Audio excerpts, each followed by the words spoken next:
Hello, everybody, and thank you for tuning in to the Liberty Report. Sorry we're a little late with some technical problems today. Dr. Paul is not in. He is traveling today, so I will take the helm. But thankfully, you won't have to listen to me alone. I have a guest with me. Our topic today is the drug war, and also how law enforcement officers, particularly one we're going to speak with today, found himself turning against the drug war. Several of you, I'm sure many of you are familiar with this face once you hear it, but John Beza is our guest today. John is a retired New York Police Department detective.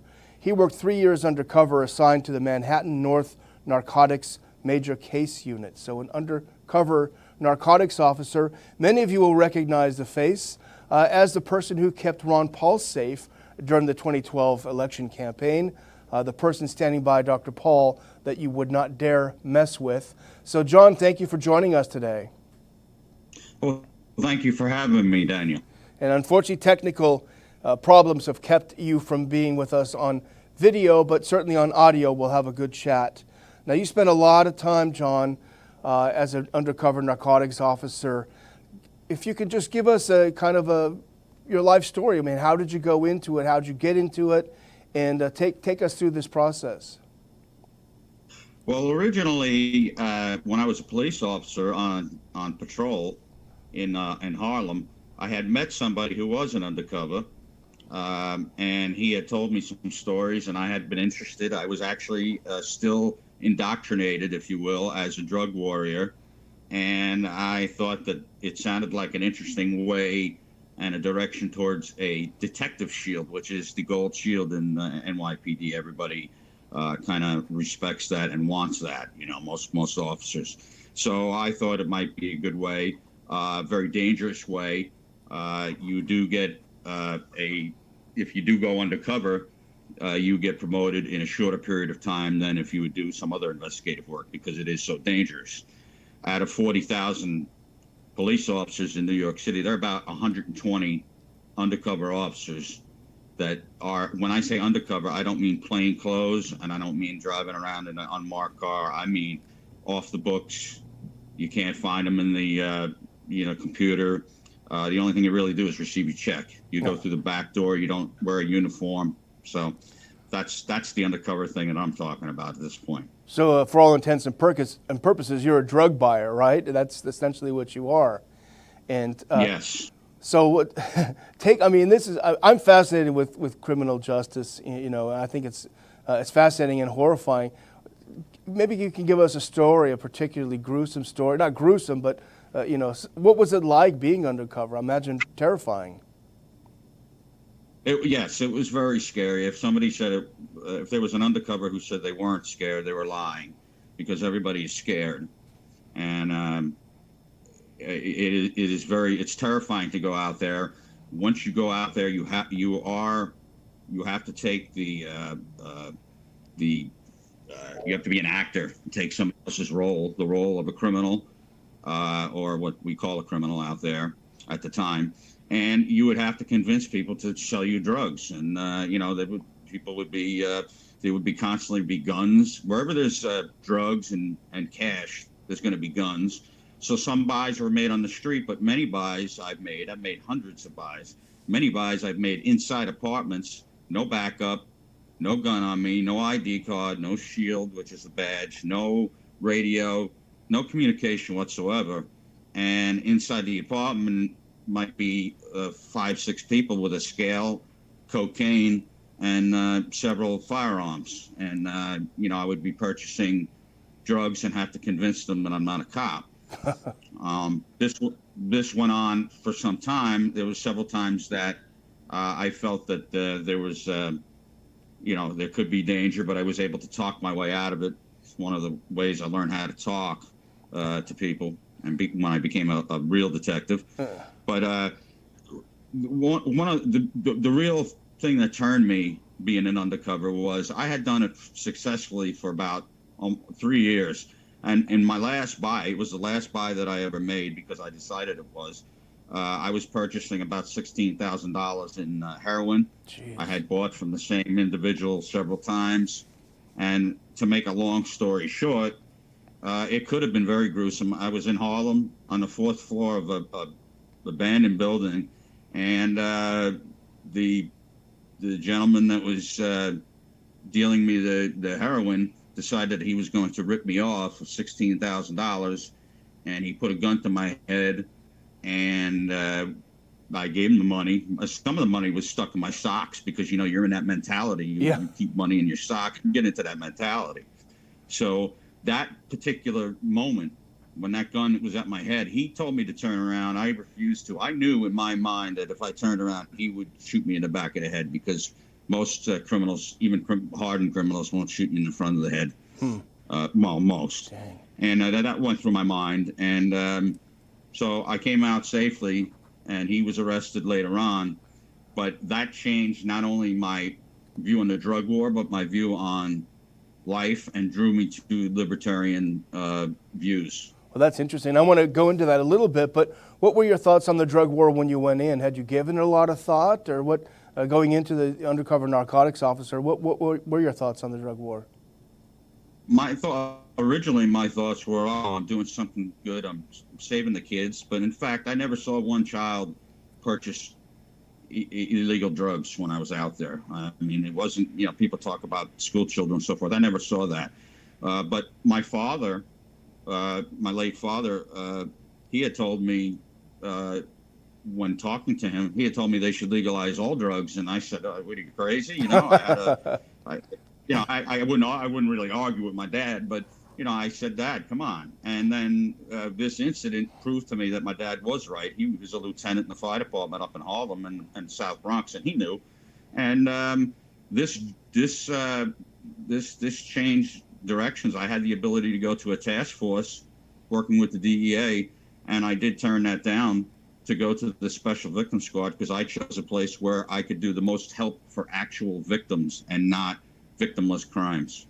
That's interesting. You know, I share some of that. You know, I was the same way. And in fact, when I've told the story before, when I interviewed with Dr. Paul for the job in his congressional office, he asked me if there's any aspect of what he does, his philosophy, that I have trouble with. And I said, to be honest, I have a little trouble with the drug war stuff, because I've had good friends that have gone on it and died, and I just hate it so much. And in fact, my father-in-law was a CHP out in California, and he did the same thing before that. He said they should all be legalized. I said, are you crazy? What are you talking about? So he had seen the same thing and come to the same conclusion that it took me a while longer to come to. And of course, after I started on Dr. Paul's staff and started reading a little bit more, or a lot more about it, I came to understand you can still hate the stuff, but understand that getting to where you need to get, there are many ways of doing it. One of them results in thousands and thousands of ruined lives for nonviolent crimes, and the other results in helping people overcome problems, and certainly saving a lot of money to the taxpayer. So what was it like? Was it a switch that clicked, John, when you decided to turn on the drug war? It was very quick. I mean, it happened immediately as soon as the buy was done. I realized, I said, why are we arresting people for putting stuff into their body that they want to put in their body? And you know, it took me several months before I got that. I was supposed to be transferred to that elite task force, and I decided to go to the Special Victim Squad, like I said. And it was, I didn't let my views be known so much, you know, because I knew it was going to be a big, might be an issue. Yeah. But I figured, why not just go to where I could help out the most. So did your career suffer, obviously, a little bit because of that, right? Well, yeah, I mean, in a way it did, because I would have had probably driving around a Mercedes-Benz and would have had a gas card, and I wouldn't have had to pay tolls. It's a big deal going into one of these task forces, but I chose a different way because of this incident, because I didn't believe it anymore. In my heart, I just did not believe it, Daniel. Wow. Well, you know, I was looking for some stats that we could chew on a little bit while we're talking here. And I'll tell our viewers, the reason I'm talking to John is going to be joining us at the end of the week for the Ron Paul Institute conference on the drug war. We'll give you some information at the end of the show on how you can get, there's still a few tickets left, so you can come listen to John tell more about his story. But John, here's a couple of stats that really underscore the position on the drug war. This is from the Drug Policy Alliance. 2017 U.S. drug law violations, arrests for 1.6 million arrests. People arrested for marijuana law violations, 659,700. Of those, possession only is 90.8%. So people having a little marijuana, you're talking about 500,000 people. People incarcerated in the U.S., 2.2 million, the highest in the world in absolute terms. Talk about the Chinese, we talk about authoritarian countries. We're number one when it comes to putting people in jail. So really the numbers speak for themselves. Amount spent annually. This is something that really should hit even people who hate this stuff like a lot of people do.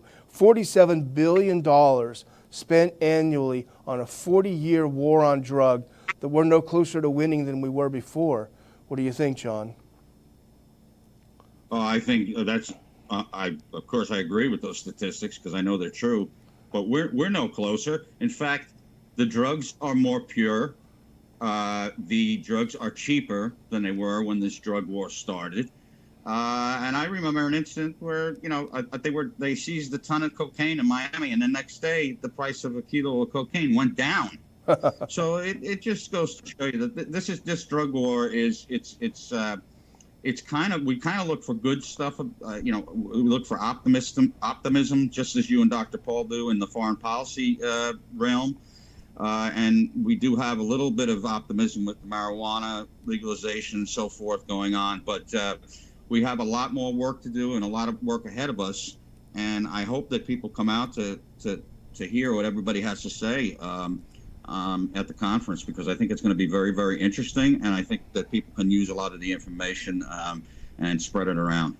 Yeah, it's true, John. We do have kind of a good story, which is rare in our field, to tell. And I think there's going to be a lot of great information. We have, of course, Jacob Solom from Reason Foundation and Paul Armentano from the National Organization for the Reform of Marijuana Laws. And of course, Dr. Paul will be there as well giving a talk. The other thing that I noticed, John, when I was looking at this, a lot of people in jail, a lot of lives ruined. You have maybe some kid with some pot.